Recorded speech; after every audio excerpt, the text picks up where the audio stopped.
विद्यार्थी मित्रों प्रणाम। ધોરણ 8 ગણિત પ્રકરણ 5 માહિતીનું નિયમન। મિત્રો એમાં આપણે લંબ આલેખ, દ્વિલંબ આલેખ અને સ્તંભ આલેખ જોઈ ગયા। હવે આ વિડિયોની અંદર આપણે જોઈશું વર્તુળ આલેખ અથવા જેને પાઈ ચાર્ટ કહેવાય। તો મિત્રો એનું નામ છે વર્તુળ આલેખ। એટલે અહીંયા કોઈ આપણે x અક્ષ કે y અક્ષ દોરવાની નથી, x અક્ષ કે y અક્ષ દોરવાની નથી। અહીંયા એક વર્તુળ જ દોરવાનું હોય છે અને એ વર્તુળની અંદર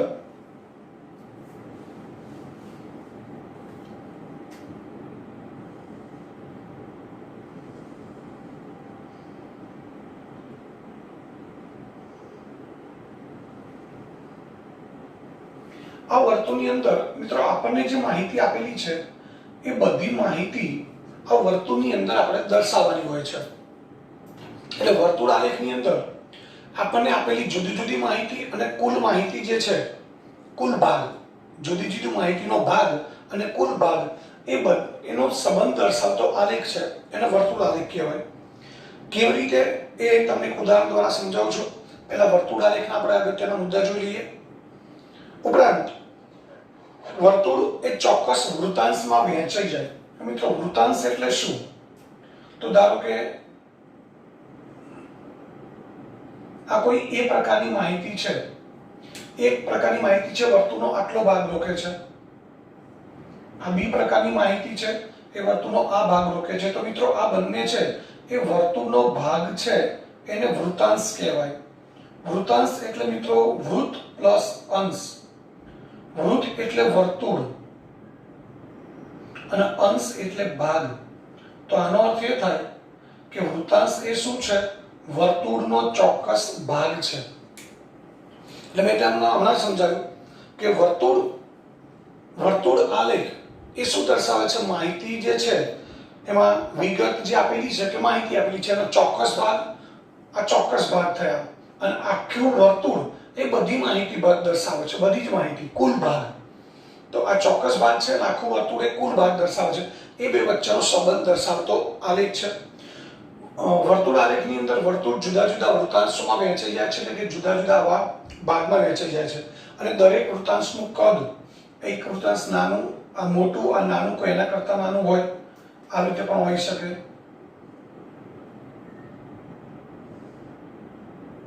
આ નાનો ભાગ છે, આ મોટો છે, આ મોટો છે। આ વૃત્તાંશનો જે ભાગ છે એ શેની પર આધાર રાખે? તો જે તે માહિતી છે એ માહિતીના પ્રમાણ ઉપર। આ માહિતી ઓછી છે, આ સી પ્રકારની માહિતી ઓછી છે તો એનો વૃત્તાંશ નાનો હશે। એ પ્રકારની માહિતી વધુ છે તો એનો વૃત્તાંશ મોટો હશે। એટલે દરેક વૃત્તાંશ છે એ માહિતીના પ્રમાણમાં વૃત્તાંશનું કદ હોય। માહિતી ઓછી હોય તો એનું કદ વૃત્તાંશનું નાનું હોય, માહિતી વધુ હોય તો વૃત્તાંશનું કદ મોટું હોય। વર્તુળ આલેખ દોરવા માટે શું કરવાનું? સૌથી અગત્યની બાબત, કારણ કે મિત્રો આપણને જે માહિતી આપેલી છે એનો આપણે વર્તુળ આલેખ દોરવો છે તો શું કરવાનું? તો એના માટે મિત્રો આપણે માહિતી આપણને બે પ્રકારની આપેલી હોય છે। એક અવલોકનો આપેલા હોય અથવા તો ટકાવાર પ્રમાણ હોય। માહિતી આપણે જે આપેલી હોય છે એ અવલોકનો એટલે કે કિંમતો અને બીજું છે ટકાવાર પ્રમાણ। આ બે પ્રકારની માહિતી હોય। હવે સૌથી પહેલા આપણે શું કરવાનું? અવલોકનો કે ટકાવાર પ્રમાણ આપેલું છે એના આધારે, જેટલા અવલોકનો કે જે ટકાવાર પ્રમાણ આપ્યું છે મિત્રો એના આધારે આપણે જે તે માહિતી છે કે જે તે વિભાગ છે એ વર્તુળના કેન્દ્ર આગળ કેટલા માપનો ખૂણો બનાવે છે એ ખૂણો શોધવો પડે। માહિતી જે આપેલી છે એમાં કોઈ ચોક્કસ માહિતી છે, એના અવલોકનો કે ટકાવાર પ્રમાણને આધારે એ વર્તુળના કેન્દ્ર આગળ કેટલાનો ખૂણો બનાવે છે એ ખૂણાનું માપ શોધવાનું। મિત્રો હમણાં મેં તમને કહ્યું કે સી માહિતી ઓછી છે એટલે એનો વૃત્તાંશ નાનો છે, પણ આ વૃત્તાંશ નાનો છે એવું ક્યારે ખબર પડે? તો એના માટે આપણે સી માહિતી છે એ વર્તુળનું કેન્દ્ર છે O, એની આગળ કેટલા માપનો ખૂણો બનાવે છે એ ખૂણો આપણે શોધવો પડે અને એટલા માપનો ખૂણો બનાવીએ એટલે એ સી પ્રકારની માહિતીનો વૃત્તાંશ બની જાય। બીજી બી પ્રકારની માહિતી છે એ માહિતીના અવલોકનો છે અથવા તો એનું ટકાવાર પ્રમાણ છે, એના આધારે આપણે બી માહિતી છે કે અંદર આગળ કેટલો ખૂણો બનાવે એ ખૂણાનું માપ નક્કી કરવું પડે, શોધવું પડે. અને ખૂણાનું માપ નક્કી થાય, આ ધારો કે 25 અંશનો ખૂણો બને છે, ફોર એક્ઝામ્પલ આ 25 અંશનો ખૂણો બને છે, આ 55 અંશનો ખૂણો બને છે, તો સીધી વસ્તુ છે 25 ના ખૂણા કરતાં 55 નો ખૂણો મોટો હોય એટલે આ વૃત્તાંશ નાનો છે, આ વૃત્તાંશ મોટો છે. તો આ રીતે અવલોકનો કે ટકાવાર પ્રમાણ જે આપેલા છે એના આધારે દરેક વિભાગ કેન્દ્ર આગળ કેટલા માપનો ખૂણો બનાવે છે એ ખૂણાનું માપ શોધવાનું. બધી જ માહિતી છે, વિભાગો છે, 5 વિભાગ છે, તો 5 વિભાગ કેટલા ખૂણા બનાવે છે એ દરેક ખૂણાનું માપ શોધી કાઢવાનું. અને એ દરેક ખૂણાનું માપ શોધી અને ખૂણાના માપ પ્રમાણે આપણે વૃત્તાંશ બનાવી દઈએ એટલે વર્તુળ આલેખ તૈયાર થઈ જાય. તો આ રીતે વર્તુળ આલેખ દોરવાનો છે. હવે મિત્રો અહીંયા વર્તુળ આલેખ માટે આપણે એક બાબત ખાસ યાદ રાખીશું કે કોઈ માહિતી છે, મેં તમને કહ્યું માહિતી બે પ્રકારની હોય, અવલોકનો અને ટકાવાર પ્રમાણ. તો બધા જ અવલોકનો હોય અથવા બધી જ માહિતી અથવા બધા જ વિભાગો, મિત્રો આને આપણે 3 ભાગમાં વહેંચીએ છીએ. બધા જ અવલોકનો છે એને આપણે કુલ ભાગ, એક ભાગ કહીએ છીએ. કુલ ભાગ ગણાય 1. એના ટકા ગણીએ તો કુલ ટકા ગણાય 100. અને વર્તુળના કેન્દ્ર આગળનો ખૂણો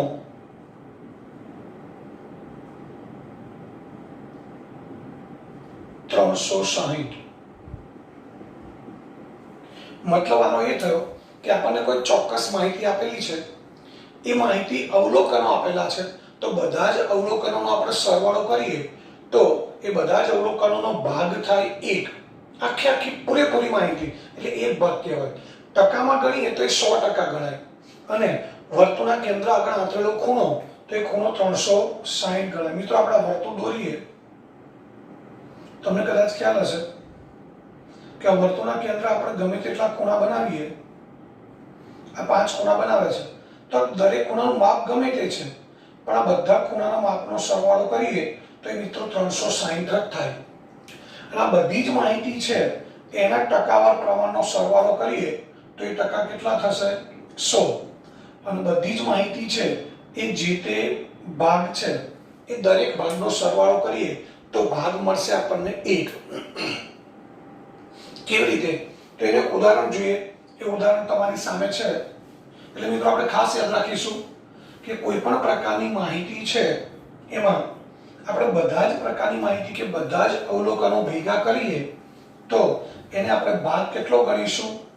તો 1 ભાગ ગણીશું. કેટલા ભાગ ગણીશું? 1. ટકા કેટલા ગણવાના છે? 100. ખૂણો કેટલાનો બનાવશે? 360. આ ખાસ યાદ રાખીશું. હવે અહીંયા તમારી સામે એક ઉદાહરણ છે.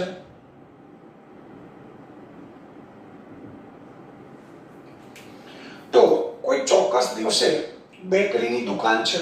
બેકરી એટલે તમને ખબર છે કે જ્યાં બ્રેડ, પાઉં, બિસ્કિટ, ચોકલેટ, કેક આ બધું મળતું હોય એ બેકરીની દુકાન છે. ત્યાં વિવિધ વસ્તુઓનું વેચાણ રૂપિયામાં નીચે મુજબ છે. આ માહિતીનો પાઈ ચાર્ટ દોરો. તો મિત્રો તમારી સામે કોષ્ટક છે કે એમાં સામાન્ય બ્રેડ, જે આપણે બ્રેડ ખાઈએ છીએ, એનું વેચાણ 320 રૂપિયાનું થયું. કોઈ એક ચોક્કસ દિવસની વાત છે. ફ્રૂટ બ્રેડ એનું વેચાણ થયું 80 રૂપિયા. કેક અને પેસ્ટ્રી એનું 160 રૂપિયા. બિસ્કિટ 120 રૂપિયા અને અન્ય 40 રૂપિયા. કુલ વેચાણ થયું 720. તો મિત્રો અહીંયા તમે જોઈ શકો છો કેટલા પ્રકારની વસ્તુનું વેચાણ થયું છે? 5. તો એ 5 વસ્તુનું જે વેચાણ રૂપિયામાં આપેલું છે એ આપણા માટે અવલોકનો છે, કિંમતો છે. તો પહેલા સામાન્ય બ્રેડ છે, એનું વેચાણ કેટલા રૂપિયા છે? 320. ફ્રૂટ બ્રેડ 80 રૂપિયા. કેક અને પેસ્ટ્રી 160, બિસ્કિટ 120 અને અન્ય 40. હવે આટલી માહિતી છે આપણે વર્તુળ આલેખ અથવા તો પાઈ ચાર્ટ દોરવો છે. તો મિત્રો અહીંયા કુલ વેચાણ કેટલા રૂપિયા છે?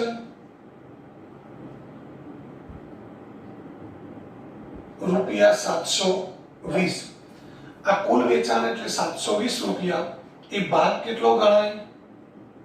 1 ટકા કેટલા ગણાય 100 અને ખૂણો કેટલાનો બને 360. આટલું આપણે યાદ રાખીશું. કુલ વેચાણ 720 રૂપિયા છે. એ બધું જ વેચાણ એટલે પાંચે પાંચ પ્રકારનો વેચાણનો સરવાળો કરીએ તો એક ભાગ થાય. બધા જ વેચાણના ટકાનો સરવાળો કરીએ, જો કે ટકા આપેલા નથી, પણ આપણે સમજવા માટે કે બધું જ વેચાણ છે એટલે 100% વેચાણ ગણાય. અને ખૂણો કેટલાનો બનાવશે 360. હવે મિત્રો એનો આપણે પાઈ ચાર્ટ દોરવો છે, તો એના માટે શું કરવું પડશે? તો એના માટે કોષ્ટક બનાવવું પડશે. એ કોષ્ટક તમારી સામે છે. અહીંયા વસ્તુ, ત્યારબાદ વેચાણ, અપૂર્ણાંક એટલે ગુણોત્તર અથવા જેને આપણે ભાગાંક પણ કહીએ છીએ, અને ખૂણો, વર્તુળના કેન્દ્ર આગળ બનતો ખૂણો. મિત્રો પહેલું છે સામાન્ય બ્રેડ. કેટલાનું વેચાણ છે? 120, સોરી 320 છે. તો હવે આપણે ગુણોત્તર કેવી રીતે શોધવાનું? તો આપણે ગુણોત્તર માટે હંમેશા કુલ વેચાણ યાદ રાખવાનું છે. કુલ વેચાણ કેટલા રૂપિયા છે? 720. કુલ વેચાણ કેટલા રૂપિયા છે?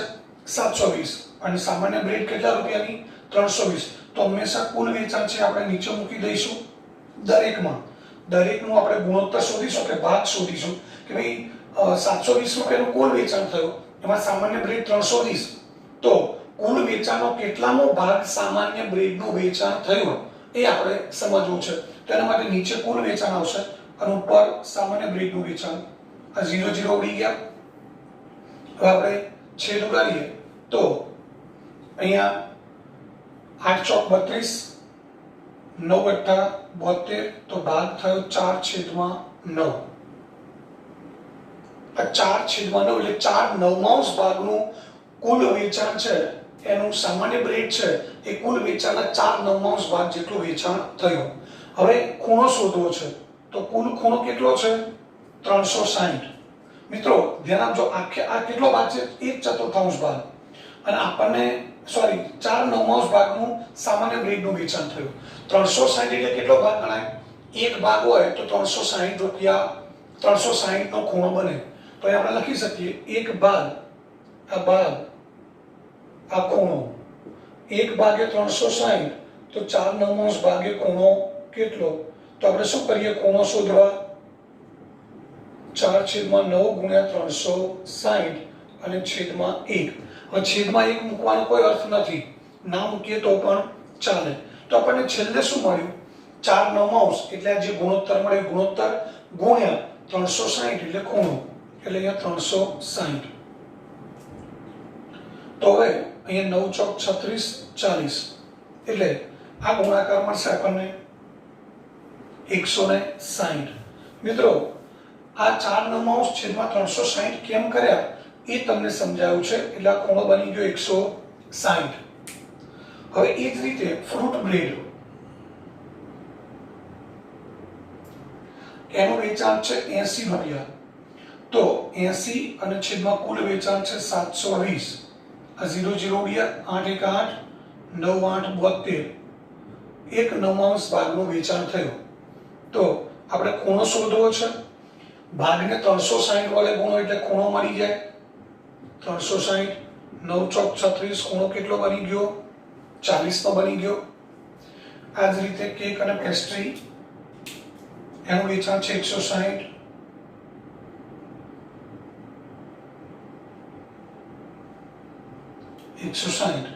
ગુણોત્તર 160 છેદમાં 720 ઉડી ગયા.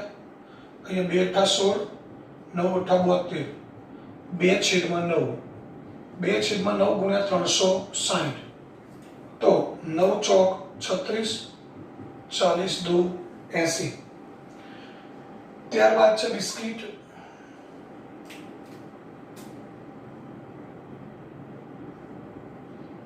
બિસ્કિટ એનું વેચાણ છે 120 રૂપિયા.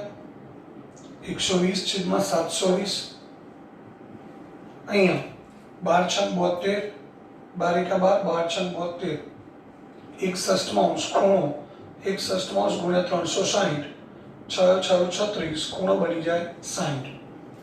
ત્યારબાદ અન્ય વેચાણ છે 40, તો 40/720 ઉડી ગયા. 4 × 4, 18 × 4 72, 1/18, 1/18 ગુણ્યા 360, 18 × 2 = 36 એટલે 20. આ ખૂણો બની ગયો 20. તો આ રીતે તમે હવે મિત્રો આ બધા જ ખૂણાનો સરવાળો કરો તો 20 + 60 80, 80 + 80 160, 160 + 40 200, 200 + 160 એટલે 360. આ બધાનો સરવાળો કરો એટલે ખૂણો બની જાય 360. હવે આ બધા જે ભાગ છે એનો મિત્રો સરવાળો કરીએ તો એ કેટલો ભાગ થવો જોઈએ? બધી માહિતી એટલે કુલ ભાગ 1 થવો જોઈએ. એ આપણે એકવાર ચેક કરી લઈએ.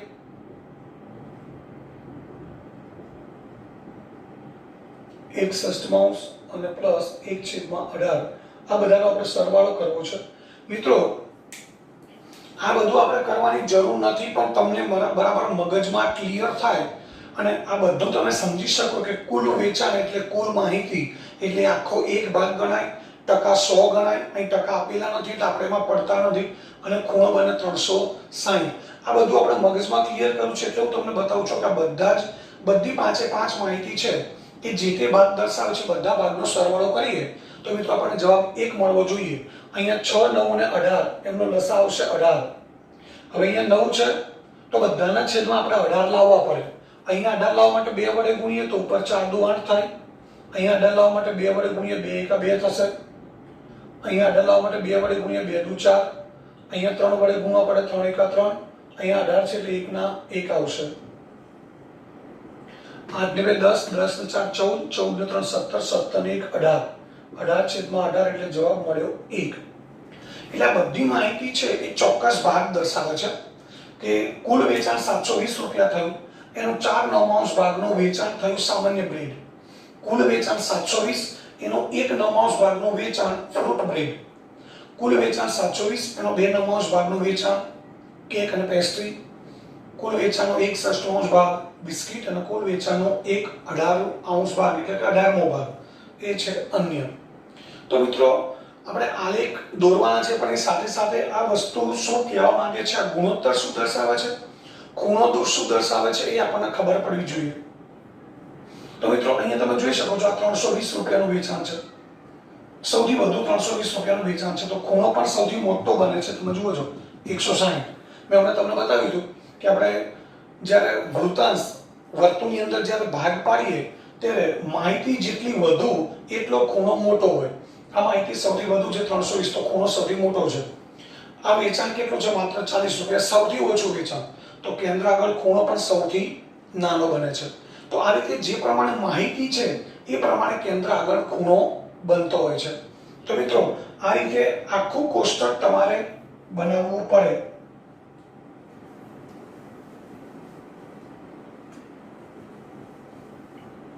તો હવે આ કોષ્ટક બની ગયું છે અને કોષ્ટક તમારી સામે પણ છે, તમે જોઈ શકો છો. મેં કોષ્ટક તૈયાર કરીને તમને આપેલું છે. હવે મિત્રો આપણે એનો પાઈ ચાર્ટ અથવા તો વર્તુળ આલેખ દોરવો છે.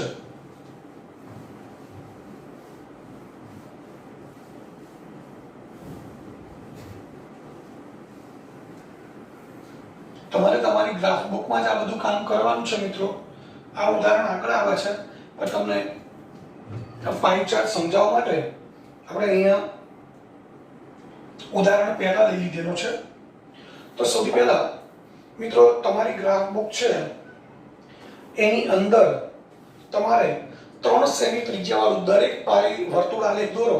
એની અંદર 3 સેમી ત્રિજ્યાવાળું વર્તુળ બધામાં દોરવાનું છે એટલે આપણે વર્તુળનું માપ એક સરખું જળવાઈ રહે.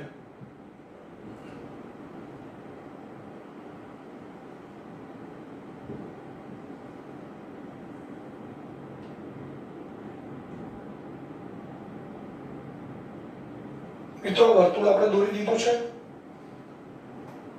એનું જે કેન્દ્ર છે એનું કેન્દ્ર છે. સૌથી પહેલી માહિતી છે સામાન્ય બ્રેડ, જે કેટલાનો ખૂણો બનાવે છે મિત્રો? 160. તો આપણે 160 નો ખૂણો બનાવવો છે તો સૌથી પહેલા અહીંયા કોઈ એક ત્રિજ્યા દોરી દેવાની આપણે. મિત્રો આડી આ બાજુ આડી ઊભી નીચે ગમે તે બાજુ દોરી શકાય.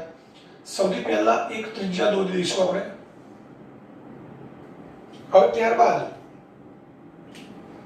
આપણે સામાન્ય બ્રેડ દર્શાવે છે 160 નો ખૂણો. તો આની સાથે 160 નો ખૂણો બનાવે એ રીતે આપણે ત્રિજ્યા દોરવાની છે.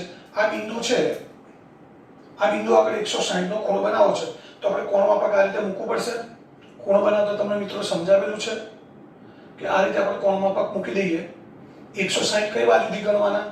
તો આ જે અહીંયા O બિંદુ છે એની કઈ બાજુ રેખાખંડ છે? ઉપર. તો ઉપર 0 થી ક્યાં સુધી જવાનું? 160. અહીંથી નથી લેવાનો, ખાસ યાદ રાખજો. આ જે આપણે આ લાઈન દોરી છે, તમારી ફૂટપટ્ટી છે એમાં ઊભી ને આડી લાઈન હોય છે. તો એમાં તમારે જોવાનું કે આ જે છેદબિંદુ છે, બરાબર, આ ત્રિજ્યા દોરી છે, ત્રિજ્યા કઈ બાજુ છે? આની ઉપર, નીચે નથી. તો આપણે ઉપર 0 થી જવાનું. 0 થી ક્યાં સુધી જવાનું છે? અહીંયા 0, 10, 20, 30, 40, 50 થી 160. તો અહીંયા 160 છે. અહીંયા આપણે પેન્સિલથી એક પોઈન્ટ મૂકી દઈશું અને ત્યારબાદ એને અહીંયા જોડી દઈએ અને વર્તુળ સુધી દોરવાનું છે. મિત્રો, આ ભાગ થઈ ગયો સામાન્ય બ્રેડ. હવે ત્યારબાદ બીજી માહિતી છે ફ્રૂટ બ્રેડ. એ 40 નો ખૂણો છે. તો તમે અહીંથી પણ 40 નો ખૂણો બનાવી શકો, આ બાજુ પણ બનાવી શકો. આપણે આગળ જે ચાલતા જઈશું, આ રેખાખંડ પહેલા દોર્યો પછી આ દોર્યો. હવે અહીંયા 40 નો ખૂણો બનાવવો છે. તો આ ખાસ યાદ રાખીશું કે કોણ માપક છે, કોણ માપકની આડી અને ઊભી લાઈન જે છેદે છે એ છેદ બિંદુને આપણે ક્યાં રાખીશું? કેન્દ્ર ઉપર. તો અહીં આપણે 40 નો ખૂણો બનાવવો છે તો કોણ માપકને આ રીતે રાખી દઈએ આની ઉપર છેદ બિંદુને. હવે 40 નો ખૂણો કઈ બાજુ બનાવવાનો છે? ઉપરથી કે નીચેથી? તો તમે જુઓ રેખાખંડ કઈ બાજુ દોરેલો છે? નીચે. તો નીચેથી ક્યાં સુધી જવાનું? 40 સુધી. આ 40. અહીંયા પોઈન્ટ મૂકી દો અને આ કેન્દ્રને આ બિંદુ સાથે જોડી દો. તો મિત્રો, આ માહિતી થઈ ગઈ ફ્રૂટ બ્રેડ. અહીં આપણે ખૂણો લખતા જઈશું. 160 ફ્રૂટ બ્રેડ, ખૂણો છે 40. ત્યારબાદ ત્રીજી માહિતી છે કેક અને પેસ્ટ્રી. 80 નો ખૂણો છે. તો 80 નો ખૂણો આપણે અહીંયા બનાવવો છે. તો હવે એના માટે કોણ માપક ક્યાં મૂકવાનું છે? કોણ માપકનું છેદ બિંદુ છે એ વર્તુળના કેન્દ્ર ઉપર આવવું જોઈએ. એટલે આ રીતે આપણે કોણ માપક મૂકી દઈએ.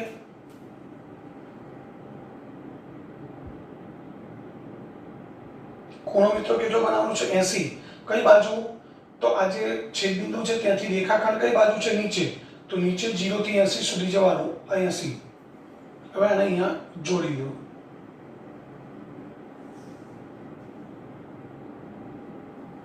તો આ ખૂણો બની ગયો 80. આ કઈ માહિતી છે? કેક અને પેસ્ટ્રી.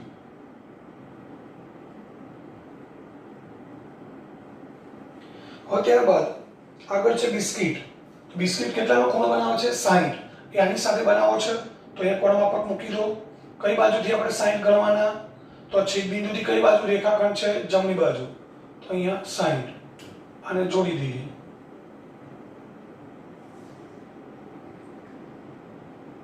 તો આ ખૂણો બની ગયો 60. આ બની ગયો બિસ્કિટ માટેનો ખૂણો. ત્યારબાદ બાકી રહી માહિતી છે એ છે અન્ય. તો આ ખૂણો આવશે મિત્રો 20 અંશનો.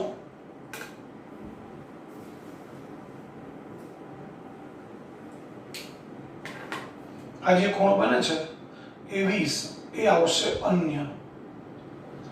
એ ખૂણાનું માપ પણ આપણે ચેક કરી લઈએ. આની પર મૂકી દઈએ. આને થોડુંક આગળ લંબાવી દઈએ એટલે આપણને માપ લેવાની, માપ જાણી શકીએ આપણે. અહીંયા મૂકી દઈએ આપણે કોણ માપક. તો તમે જોઈ શકો છો આ ખૂણો 20 નો અહીંયા બની જાય છે. તો આ માહિતી થઈ અન્ય. તો આ મિત્રો આપણો પાઈ ચાર્ટ બની ગયો. હવે તમને જે પેમ્ફલેટમાં આપેલો છે તો એ ખૂણો કંઈક જુદી રીતે છે. અહીંયા સામાન્ય બ્રેડ પછીના બિસ્કિટ છે તો એનો કોઈ વાંધો નહીં. તમે ગમે તે રીતે અહીંયા સામાન્ય બ્રેડ લીધું પછી આ બાજુ ફ્રૂટ બ્રેડ લો, આ બાજુ પણ લઈ શકાય. ગમે તે રીતે માહિતી આડી એવડી હોઈ શકે, એનો કોઈ વાંધો નહીં, પણ ખૂણો અંદર જે આપણને મળે છે એટલામાં આપણો ખૂણો અહીંયા ચોક્કસ રીતે બનવો જોઈએ. તો મિત્રો અહીંયા આ એક ઉદાહરણ તમને સમજાવી દીધું એટલે હવે તમને ખ્યાલ આવી જશે કે આપણે વર્તુળ આલેખ અથવા તો પાઈ ચાર્ટ કેવી રીતે દોરવાનો છે. મિત્રો હવે આ જે આલેખ મેં સમજાવ્યો છે એ તમારી ગ્રાફ બુકની અંદર આલેખ નંબર 18 છે, ઉદાહરણ નંબર 2 એ મેં અહીંયા સમજાવી દીધો છે. આલેખ 18 ઉદાહરણ નંબર 2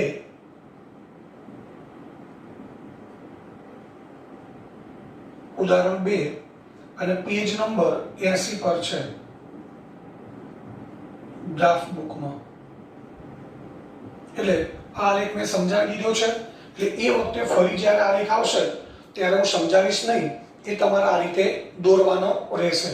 આ તમને એક પાઈ ચાર્ટ કેવી રીતે દોરવાનો એ સમજવા માટે મેં આ ઉદાહરણ લીધેલો છે. હવે મિત્રો આપણે જઈએ ગ્રાફ બુકની અંદર પેજ નંબર 20 આલેખ 15. તો ગ્રાફ બુકની અંદર પેજ નંબર 20 ઉપર આલેખ નંબર 15 છે એ આપણે જોઈએ.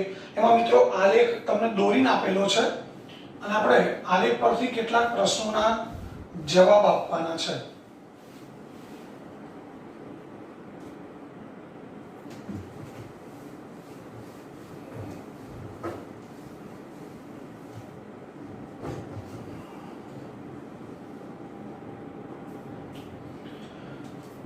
તો મિત્રો એમાં 3 આલેખ આપેલા છે. પહેલો આલેખ છે છોકરાઓ અથવા છોકરીઓ.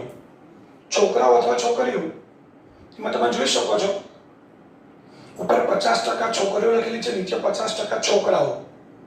બીજો આલેખ છે શાળા પરિવહન. એમાં 3 માહિતી છે. એમાં શાળાએ પગપાળા આવવાવાળા વિદ્યાર્થીઓ જે 40% છે, બસ અથવા કારમાં આવવાવાળા 40% છે અને સાયકલ લઈને આવવાવાળા 20% છે. ત્રીજો આલેખ છે ભાવાવરણ. ભાવાવરણ એટલે લાગણી અથવા સહાનુભૂતિ જેને કહેવાય. તેમાં 2 પ્રકારનું છે, પ્રેમ અને ધિક્કાર. તો 15% પ્રેમ છે. તો મિત્રો અહીંયા 2 જ પ્રકારની માહિતી છે. બંને માહિતી થઈ કુલ કેટલા ટકા થાય? 100%. એમાંથી ધિક્કાર છે 15%, તો પ્રેમ કેટલા ટકા થાય? 100% માંથી 15% બાદ કરીએ એટલે 85% આપણને પ્રેમનો ભાગ મળે. એટલે કે પ્રેમની જે ભાવાવરણ છે, લાગણી છે, એ 85% છે. હવે નીચે કેટલાક સવાલ જવાબ છે. એ કદાચ ટેક્સ્ટ બુકમાં નથી સવાલના જવાબ, પરંતુ ગ્રાફ બુકની અંદર છે. તો એ ગ્રાફ બુકની અંદર જે સવાલના જવાબ છે એ આપણે લખવાના છે. તો પહેલો સવાલ છે 50% છોકરીઓ દર્શાવતો વર્તુળનો ભાગ. તો મિત્રો અહીંયા આલેખ નંબર 15 છે. એનો પહેલો સવાલ છે 50% છોકરીઓ દર્શાવતો વર્તુળનો ભાગ. મિત્રો અહીંયા આપણે એક વસ્તુ યાદ રાખીશું. અહીંયા આપણે ટકા આપેલા છે. ટકા અને ભાગ. ઘણી વખત આપણે ટકાને ભાગમાં રૂપાંતર કરવું પડે અથવા તો ભાગને ટકામાં કન્વર્ટ કરવું પડે. તો ટકાને ભાગમાં ફેરવવા માટે 100 વડે ભાગવાના. 100 વડે ભાગવાના અને ભાગ છે એને ટકામાં ફેરવવા હોય તો 100 વડે ગુણવાના. ખાસ યાદ રાખજો, ટકા છે એ ટકામાં માહિતી આપેલી છે અને કેટલો ભાગ દર્શાવે છે. અહીં આપણે જો ટકા આપેલા છે, ભાગ શોધવાનો છે. તો ટકાને ભાગમાં ફેરવવા માટે 100 વડે ભાગવાના અને ભાગ આપેલો હોય એને ટકામાં દર્શાવવું હોય તો 100 વડે ગુણવાના. આ યાદ રાખજો ખાસ. આટલું આ જે ચક્ર સમજાવેલું છે એ ખાસ યાદ રાખજો. તો અહીંયા આપણે 50% આપેલા છે, એનો આપણે ભાગ શોધવો છે તો 100 વડે ભાગીએ. 50 ભાગ્યા 100 એટલે 2 વડે છેદ ઉડાડીએ તો 1/2 મળે, એટલે કે અડધો ભાગ. અને મિત્રો આ તો આપણને સામાન્ય આપણી સમજ છે એ પ્રમાણે કહી શકીએ કે કોઈ પણ વસ્તુના 50% એટલે અડધા થાય. આપણી પાસે 10 પેન છે, 10 પેનના 50% પેન આપણે બીજાને આપી દઈએ તો 10 પેનના 50% કેટલા થાય? 5, એટલે અડધું થઈ જાય. તો આ રીતે આ 50% છોકરીઓ દર્શાવતો ભાગ કેટલો થશે? 1/2.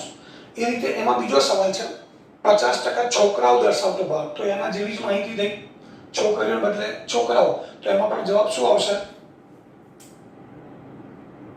50% છોકરાઓ દર્શાવતો ભાગ, તો એમાં પણ ટકાને આપણે 100 વડે ભાગવાના છે. વર્તુળનો ભાગ 50/100 એટલે 1/2. ત્યારબાદ બીજો સવાલ છે 40% પગપાળા દર્શાવતો વર્તુળનો ભાગ.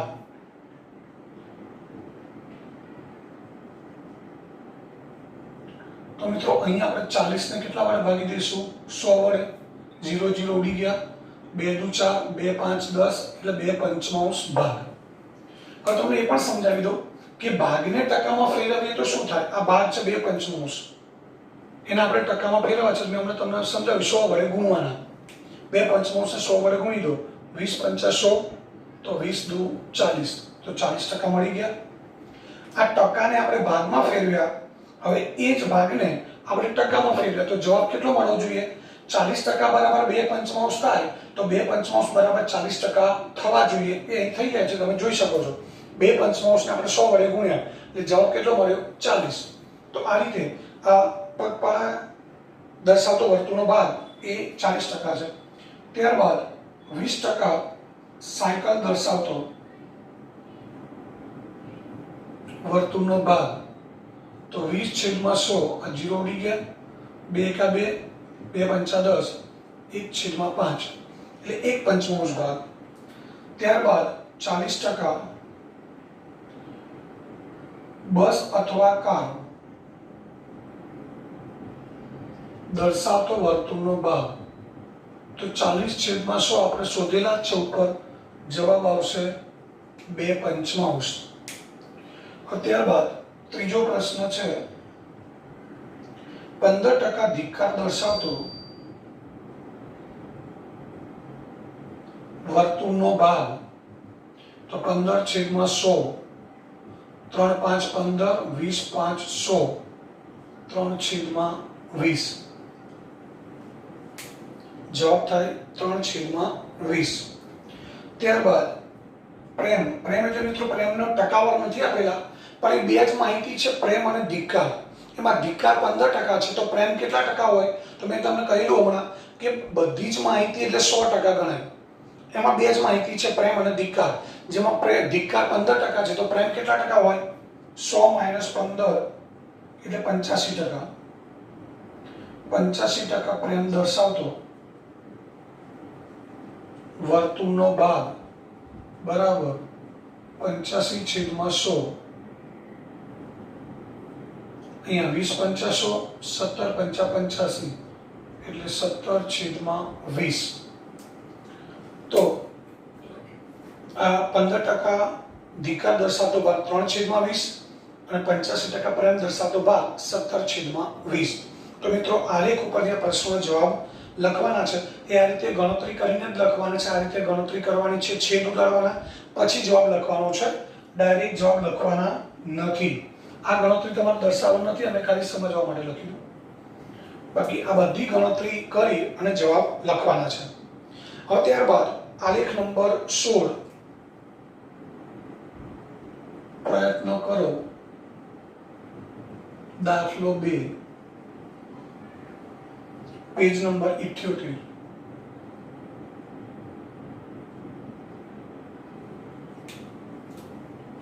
તો હવે આગળ જઈએ આપણે. ત્યાં પણ મિત્રો વર્તુળ આલેખ દોરેલો છે અને એના પરથી આપણે કેટલાક સવાલના જવાબ આપવાના છે.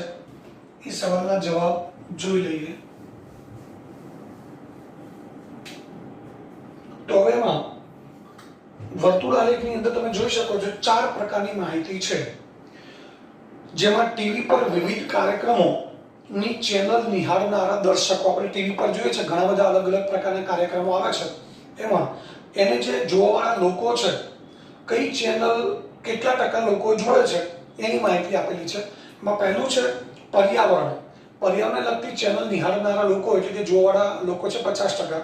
રમત ગમત 25%. અત્યારે આઈપીએલ ચાલે છે એટલે કદાચ તમારામાંથી કોઈ શોખીન હોય આઈપીએલના તો એ કદાચ જોતા હશે.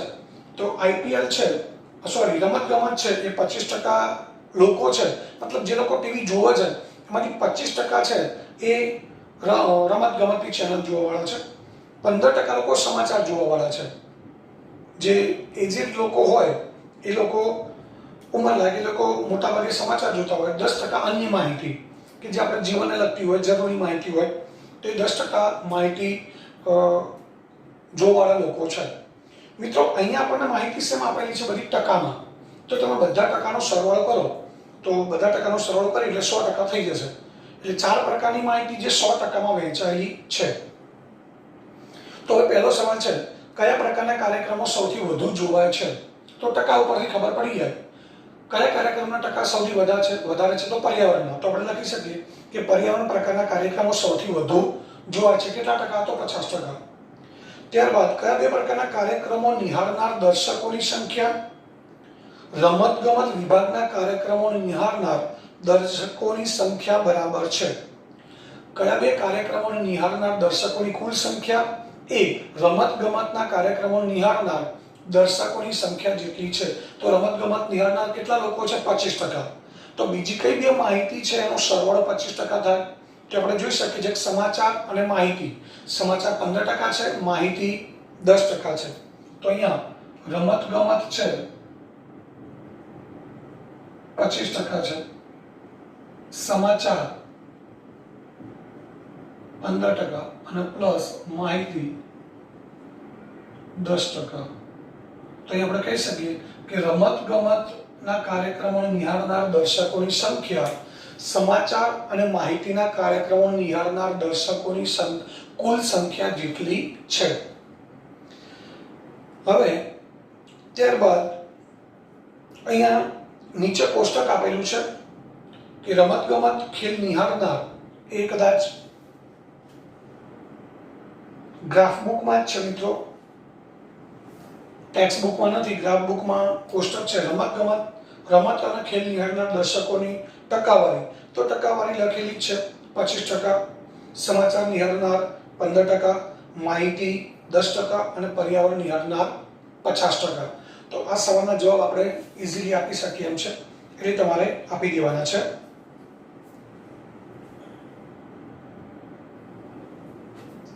હવે ત્યારબાદ એક બીજો આલેખ છે, આલેખ નંબર 17, ઉદાહરણ 1.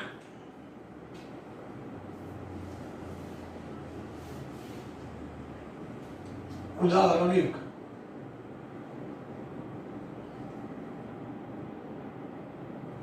Page number 79. તો મિત્રો એની અંદર આપણને કુલ 7 પ્રકારની માહિતી આપેલી છે. એમાં વિવિધ, કોઈ એક ફેમિલી છે, કોઈ એક કુટુંબ છે, એની અંદર વિવિધ વસ્તુનો ખર્ચ અને કુટુંબની માસિક બચત એ દર્શાવતો પાઈ ચાર્ટ નીચે આપેલો છે. જેમાં આપણે શરૂઆત કરીએ તો 10% મકાન ભાડું છે, 15% બાળકોનું શિક્ષણ છે, 25% ખોરાક, 5% પરિવહન એટલે જે આપણે વાહન દ્વારા અવર જવર કરતા હોય એનો પેટ્રોલ ડીઝલનો ખર્ચ, અન્ય 20% અને 15% બચત, 10% કપડાં. આ પ્રકારની માહિતી છે. તો એ પાઈ ચાર્ટ છે, વર્તુળ આલેખ, એ પણ મિત્રો તમારી સામે છે ત્યાં મોબાઈલ સ્ક્રીન ઉપર. પહેલો સવાલ છે, કઈ વસ્તુનો ખર્ચ મહત્તમ છે અને કેટલો? તો સૌથી વધુ ખર્ચ કેટલો છે? 25%. તો અને શેનો છે? ખોરાકનો. તો આપણે જવાબ લખી શકીએ ખોરાકનો ખર્ચ સૌથી વધુ છે. કેટલા ટકા છે? 25%. બીજો સવાલ છે, કઈ વસ્તુનો ખર્ચ કુટુંબની કુલ બચત જેટલો છે? તો કુટુંબની બચત મિત્રો કેટલા ટકા છે? 15%. તો 15% ખર્ચ બીજો કયો છે? બાળકોનું શિક્ષણ, એટલે બાળકોની સ્કૂલની ફી છે, ટ્યુશનની ફી છે કે જે હોય તે, એનું પાઠ્યપુસ્તક, અન્ય જે સાહિત્ય છે એનો જે ખર્ચ થાય એ 15% છે. તો મિત્રો અહીંયા બચતનો ખર્ચ એ કોના ખર્ચ જેટલો છે? બચત કોના જેટલી છે? તો બાળકોના શિક્ષણના ખર્ચ જેટલી. તો આપણે લખી શકીએ બાળકોના શિક્ષણનો ખર્ચ એ કુટુંબની કુલ બચત જેટલો છે. અને કેટલો છે? તો 15%. તો બીજા સવાલનો જવાબ આવશે કે બાળકોના શિક્ષણનો ખર્ચ એ કુટુંબની કુલ બચત જેટલો છે, એટલે કે 15% છે. ત્રીજો સવાલ છે, જો કુટુંબની માસિક બચત ₹3000 હોય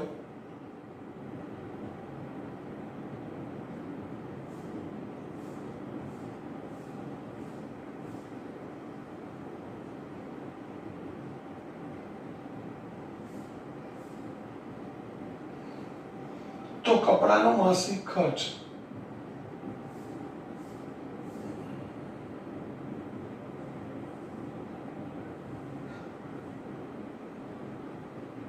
કેટલો થાય? મિત્રો કુટુંબની માસિક બચત છે 3000 રૂપિયા, તો કપડાનો માસિક ખર્ચ કેટલો થાય? હવે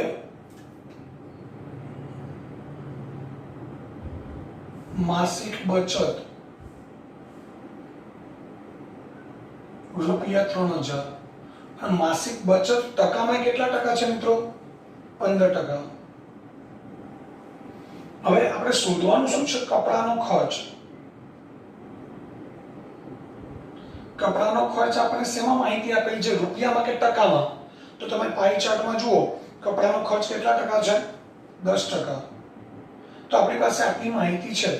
કુટુંબની માસિક બચત 3000 રૂપિયા છે, એ આપણને આપેલું છે, અને બચત ટકામાં આપેલી છે 15%. શોધવાનું શું છે? કપડાનો ખર્ચ. તો કપડાનો ખર્ચ જે ટકામાં આપેલો છે, રૂપિયામાં આપણે શોધવાનું છે. મિત્રો આ ધ્યાન રાખજો ખાસ. તો હવે આપણે એ જોવાનું કે એ બંને પ્રકારની માહિતી છે, એ બંને પ્રકારની માહિતી ટકામાં આપેલી છે કે રૂપિયામાં? તો બંને પ્રકારની માહિતી શેમાં આપેલી છે? ટકામાં. તો મતલબ એ જો ટકામાં આપણને માહિતી આપેલી છે, રૂપિયામાં શોધવાની છે. તો અહીં આપણે લખી શકીએ ટકા, અહીંયા રૂપિયા. અહીંયા શું? હવે અહીંયા ટકામાં માહિતી આપેલી છે, કપડાનો ખર્ચ છે ટકામાં આપેલો છે, શેમાં શોધવાનો છે? રૂપિયામાં. તો જે માહિતી શોધવાની આપણે પાછળ લખીશું, જે આપેલી છે આગળ લખીશું. હવે ટકા અને રૂપિયા આ બંને કઈ માહિતી માટે આપેલા છે? તો બચત માટે. તો અહીં આપણે લખીશું બચત. બચત 15%. તો રૂપિયામાં કેટલા રૂપિયા છે? 3000. મિત્રો સમજો, બચતની જ બંને માહિતી લખવાની છે. અહીંયા બચતના ટકા લખવાના, અહીંયા બચતના રૂપિયા. તો બચત 15%, તો રૂપિયા 3000. હવે અહીંયા કપડાનો ખર્ચ. તો કપડાના ટકા કેટલા છે? 10. તો રૂપિયા કેટલા? એનો મતલબ એ થયો કે આપણે કપડા કેટલા રૂપિયાના થાય છે એ આપણે શોધવાનું છે. તો કપડાનો ખર્ચ શોધવાનું છે. કપડાનો ખર્ચ. તો કપડાનો ખર્ચ બરાબર 10 ગુણ્યા 3000 છેદમાં 15. 15 દુ 30, પાછળ 2 જીરો મૂકી દઈએ. 10 ગુણ્યા 200 એટલે 2000 રૂપિયા થાય. ટૂંકમાં સાદી ભાષામાં એવું કહી શકાય કે 15% એ 3000, કારણ કે 15% શું છે? માસિક બચત છે જે આપેલી છે, અને રૂપિયામાં કેટલા રૂપિયા છે બચત? 3000. તો 15% એ 3000, તો 10% એ કેટલા? આવું તો આપણે સૂત્રના પદ આપણને આવડે છે, એટલે આપણને જવાબ મળ્યો 2000 રૂપિયા. તો અહીંયા આ આલેખ 17 છે એ પૂરો થયો. હવે ત્યારબાદ આના પછીના આલેખ છે એ આપણે પછી જોઈશું.